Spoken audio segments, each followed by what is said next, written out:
بھی ذکر صحابہ ہو خیر کے ساتھ ہونا واجب. کسی کو یہ گنجائش نہیں کہ صحابہ میں غلطیاں نکالے. وہ ہستیاں تو وہ ہیں کہ رب ان سے راضی ہے، وہ رب سے راضی ہے. اذا ذکر صحابی فامسکوا، جب میرے صحابہ کا ذکر ہو تو زبانوں کو لگام دو. یہ دیکھو کہ تم کن ہستیوں کا ذکر کر رہے ہو.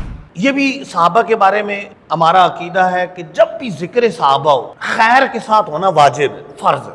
خیر کے علاوہ ان کا ذکر نہیں کیا جائے گا، منفی ذکر نہیں کیا جائے گا. یہ جائز نہیں ہے کہ خامیاں نکالتے رہیں، معاذ اللہ، کیونکہ وہ ہستیاں تو وہ ہیں کہ رضی اللہ عنہم ورضوا عنہ، رب ان سے راضی ہے، وہ رب سے راضی ہے. کسی کو یہ گنجائش نہیں کہ صحابہ میں غلطیاں نکالے کہ فلاں نے یہ کیوں کیا، یہ نہیں کرنا چاہیے تھا.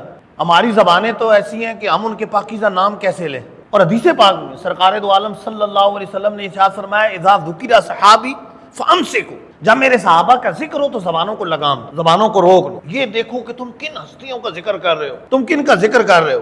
اپنی زبانوں کو لگام دو. یہ نہیں کہ جو منہ میں آئے بولتے چلے جاؤ، جو منہ میں آئے بولتے چلے جاؤ، نہیں، اس کی اجازت نہیں.